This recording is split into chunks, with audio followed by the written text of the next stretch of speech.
it felt hard to breathe, you know. I was like, wow.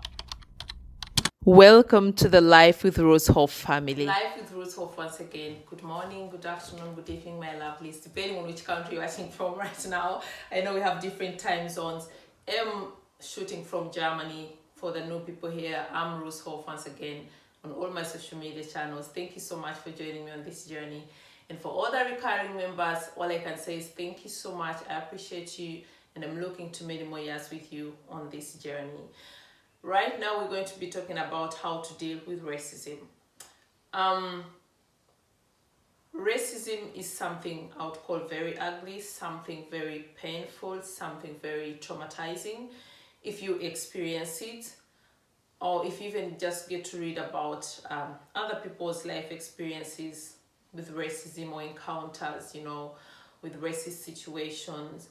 And today I thought, of course, I don't have all the answers, but I would just like to share my insight with you, what I believe, what I think you should do to deal with racism. Well, as you all know, I'm Rwandan, Ugandan, and I'm a German citizen living in Germany for close to 12 years. So, of course, that means I've also had some situations where I've encountered racism. The grades and degrees are different, but mainly it's subtle racism, and I thought this is something that we can really get to talk about, of which I'll enjoy your comments very much, so we can continue the discussion in the comment section. And if you've had any experience, you know, with racism, I'm also always very open to hosting you on my YouTube channel, having a one-on-one chat, or even just doing a live together and getting deep into this conversation. This is a very sensitive topic. This is a very sensitive conversation, but I would like us to keep it, you know, open and see what we learn out of it. So, as regards racism, for me personally, I believe how you respond to situations is actually what really matters in life. And situations means it could be prejudices, it could be, you know, during the workspace, it could be with friends, it could be with family. That what really matters and the most deciding factor is how you respond to situations.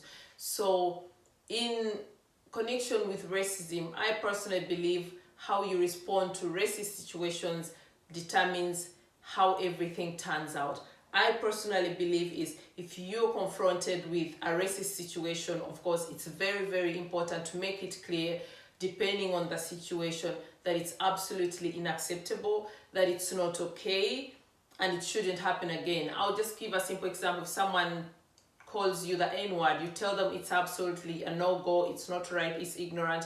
But also it's important to keep in mind it's not your job to educate such ignorant people, you know, because it can be very exhausting for people of color, especially if you have, you know, the feeling you really have to keep trying and educating such ignorant people. Let them know it's wrong and let them go, you know, work on their ignorance. But don't put yourself in a position where you really, really have to educate them all the time, because sad as it is, there are some people that can never learn, that they're not even worth your time or you trying to explain things to them. But just make it clear that it's wrong, that it's a no-go, and you're not going to tolerate that. Ignoring sounds like, no, there's no I'm going to ignore that, and there's no I'm going to ignore it if someone has been racist to me. But like I said, just like in an argument, when you're confronted with someone in an argument, you always have to ask yourself two things. Is this person is even in position to comprehend what I'm talking, you know, or saying? Or are they so intellectually deficited that they don't even get a point out of it? They'll just go on and on and on. And you have to ask yourself, do I have to stay on their level, or that's way below my, you know, my standards, my principles? So ignoring means, for me, I'll give an example. You know, there are situations where you'll have confrontation or racist situation with a 70-year-old. These are people that are so convinced with their mentalities from their experiences and everything, that no matter how much you try to explain to them, they'll probably not even get it. I'm not saying all old people not get it. Or if you're confronted with a Nazi, for example, it might even be dangerous for you to even try and react to them. Those are just simple examples. But sometimes it might just be, you know what, I'll just ignore them. This person is too ignorant for me.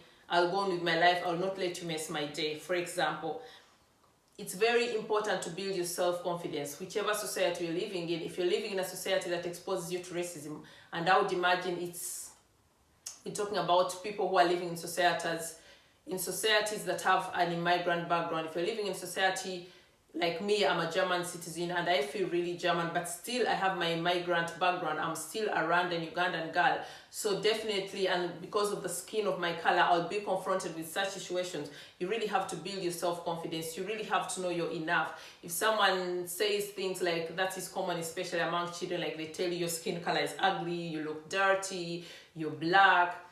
This is when your self-confidence comes in handy. You know, like, to know you're beautiful. For me, I would never ever get affected if someone is like, oh my God, you're so black. Or I once had an incident, I think I was like 4 years here, and I was in the supermarket and some toddler was with the mom. So, you know, she looked at my skin and she was like, oh, mommy, she's so dark. And in such situations, the mom was smiling, of course, because I think it was also kind of embarrassing for when your child reacts like that. I was like, no, it's fine. She's probably never seen anyone of my color, you know? So, like I said, how you react situation matters. I could have been offended, been like, whoa, where is this kid, you know, staring at me and saying, oh, mommy, she's so black. But I went into conversation. I went into dialogue with the mom and the child, and I was like, yes.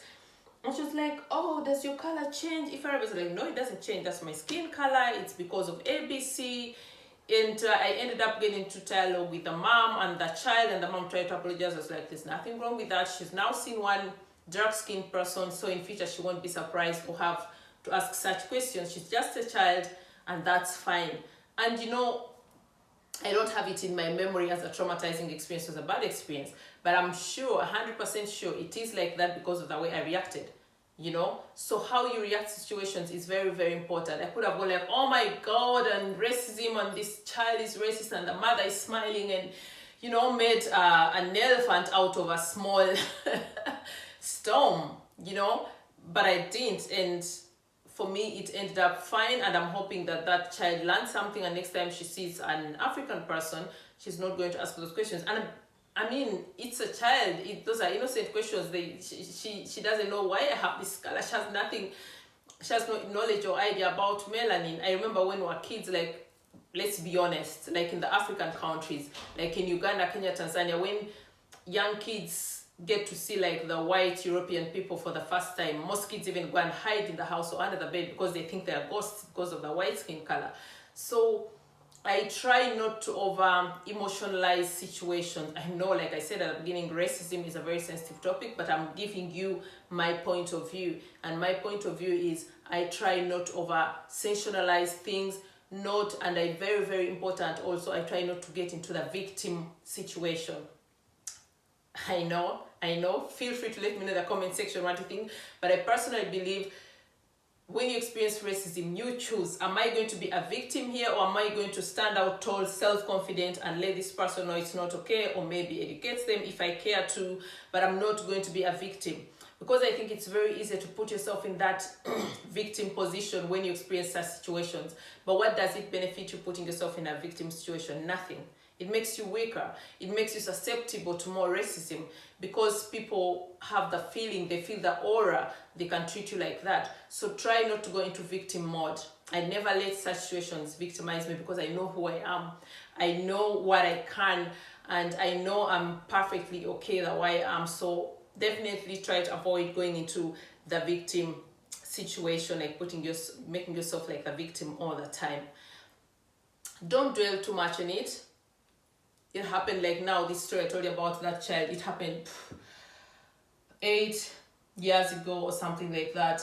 Well, if I get to talk about racism, I remember that, but it's something I never got to dwell upon and go home and think about it. I think I even just told my husband about it and we just laughed, you know. And then I also explained to him, I can understand why it's like that because lucky enough, my husband lived in Africa for quite some time. So he also knows such situations. So don't dwell on it, and most of all, don't dwell on the negative energy. Much as you may want to, it just pulls you down, it just hurts you more, it traumatizes you. So if you're going to deal on such a situation, just dwell on it to find the solution. Does that make sense? If I experience a racist situation and I really decide to dwell on it, I'm going to dwell on it by reflecting upon it. There's a difference. There's dwelling on something and, like I said, being the victim, crying about it. Oh my God, life is so terrible. Germany is terrible. They are racist and this happened to me.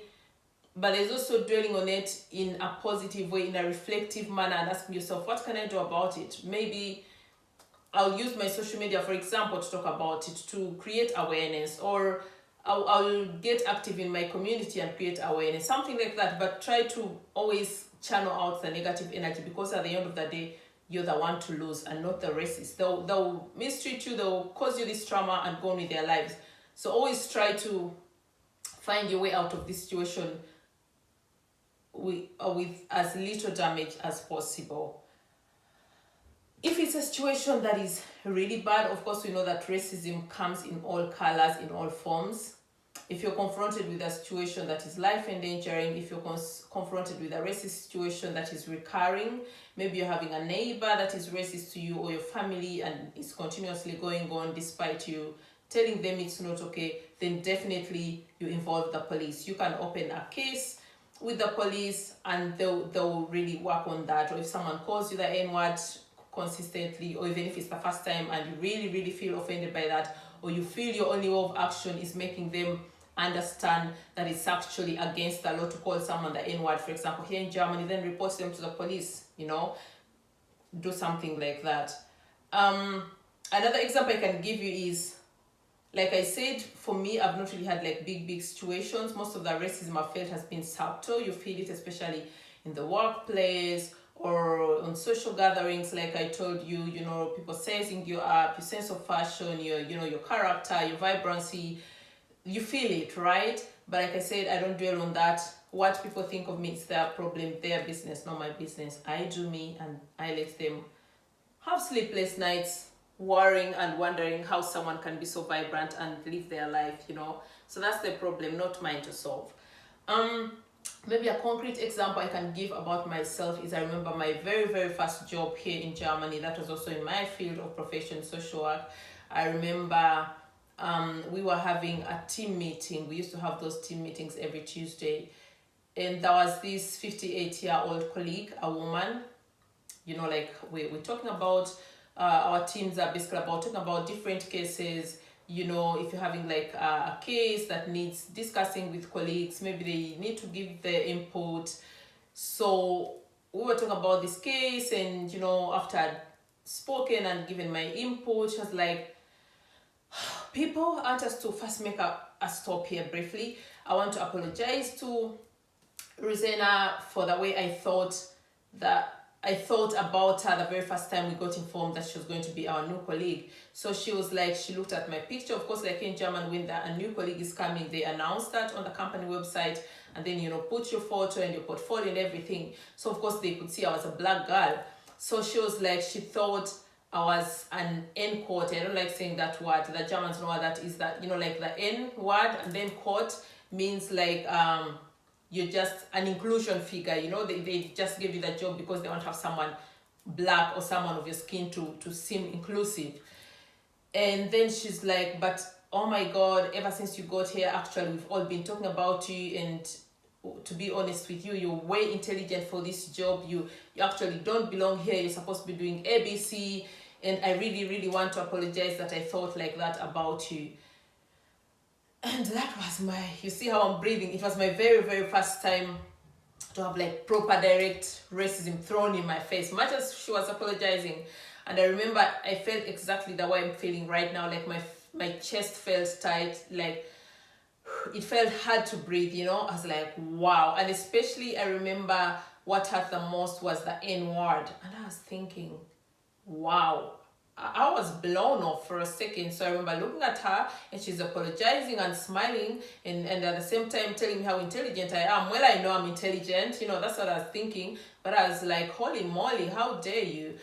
So I remember like everyone going silent because I think they were shocked that she could say that. But I also have to give kudos to her that she accepted she had made a mistake. So I told her, well, about your apology, I really need to think about that because I'm shocked, to be honest. I'm not going to lie that it's okay, it's not okay, but at least I applaud you for having accepted that you did something wrong. And I hope in the future, even when I'm no longer in this company, whichever kind of person is employed here, whichever skin color they have, that you never get to think that way, because color has nothing to do with intellect or emotional intelligence. And do you know what? It's the truth. I was way intelligent for that job. And the lady that actually made this comment was way below my niveau, my class. I would put it that way. So again, like I said, how you react situations. After she made that comment, because of course I had taken time to get to know all of them, I knew their backgrounds, their qualifications, and immediately I thought, well, I'm not surprised you really had to feel that way. Most of the time, actually, the negativity people throw at you is just a reflection of their insecurity. She was just insecure. She was nowhere close to my league academically, you know.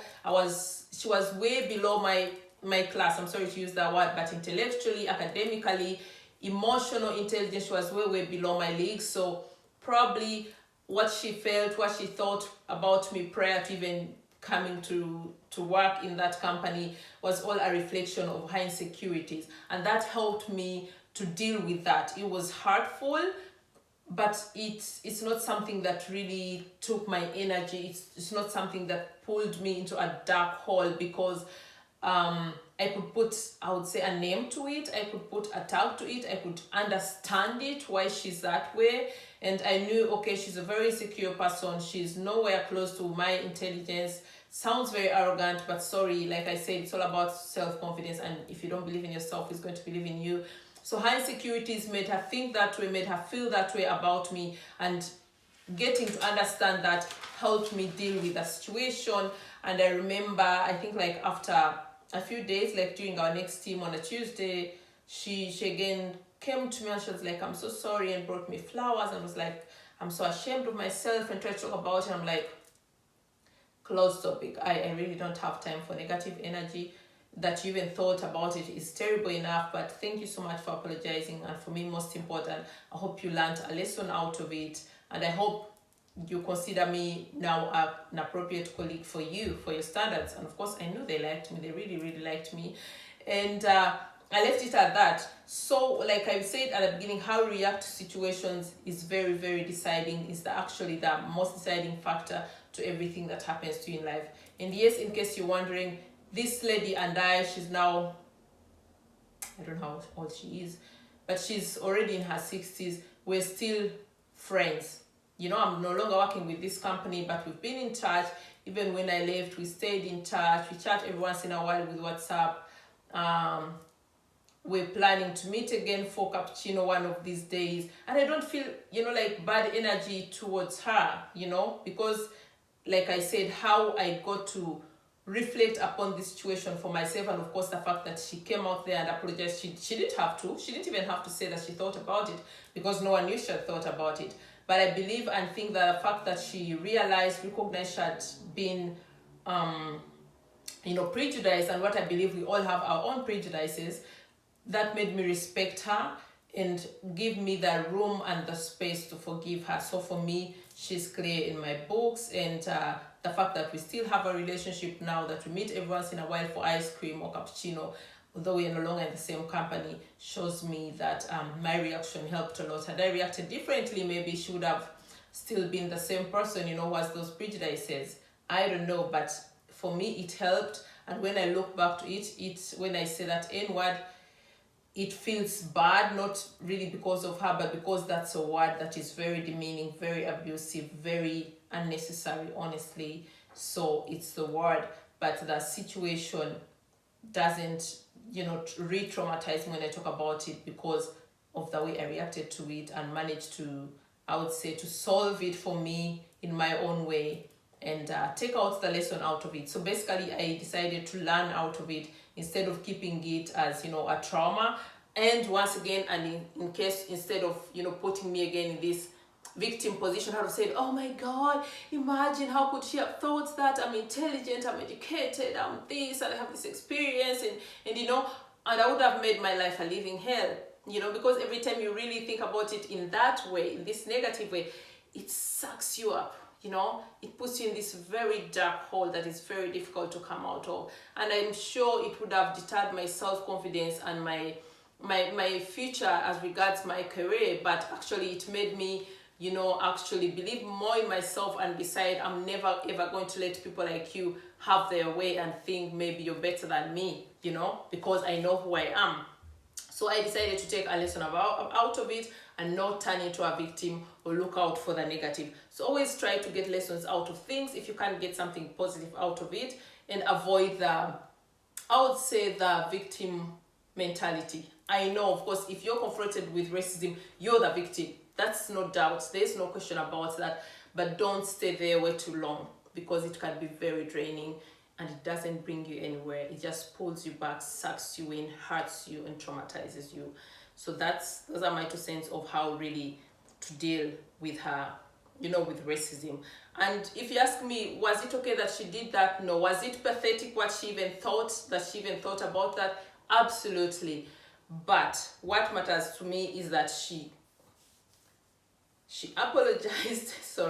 She apologized, and I didn't give her the power to damage me, to traumatize me, so that's very, very important.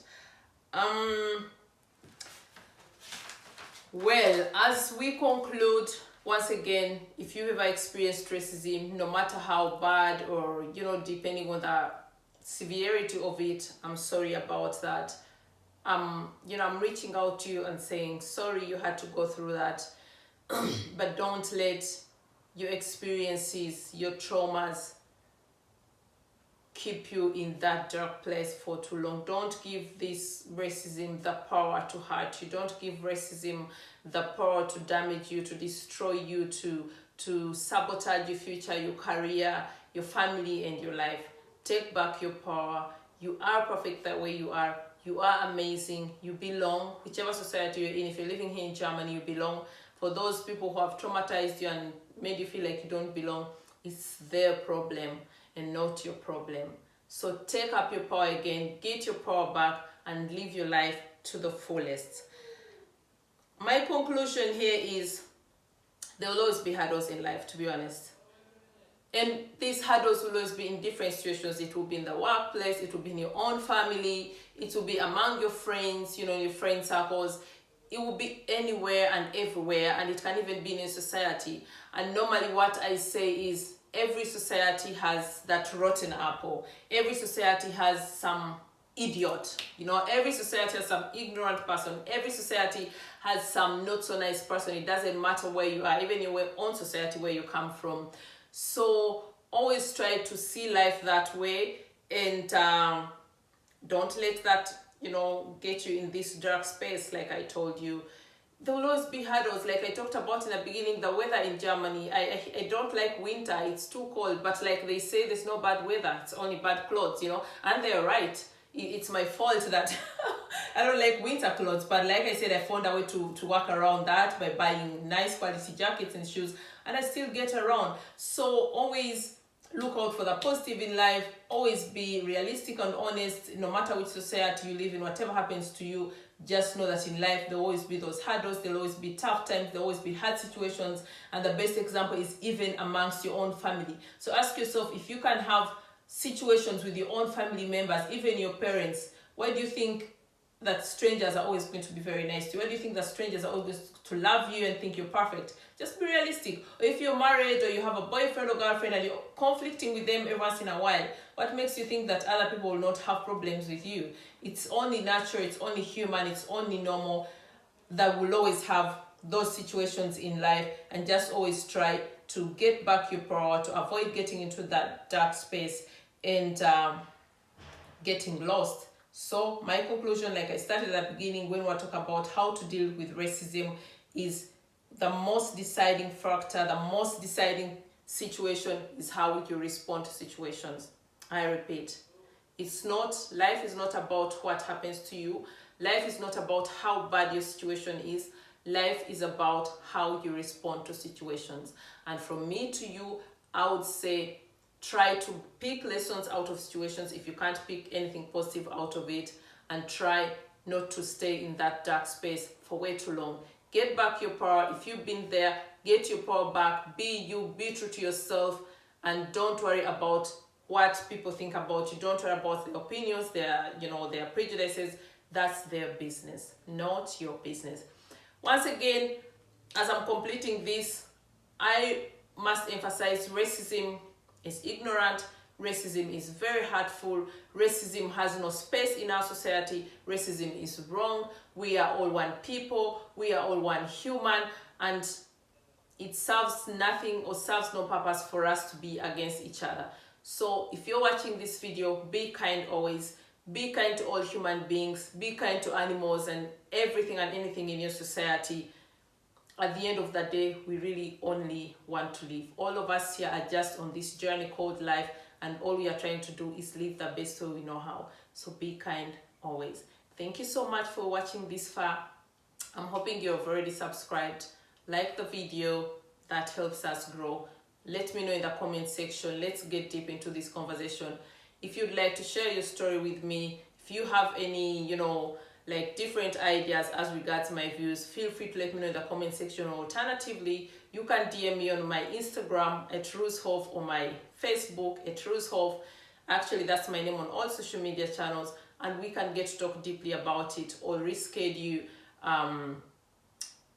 YouTube live or a one-to-one conversation and get to talk about this. Until next time, thank you so much. I love you.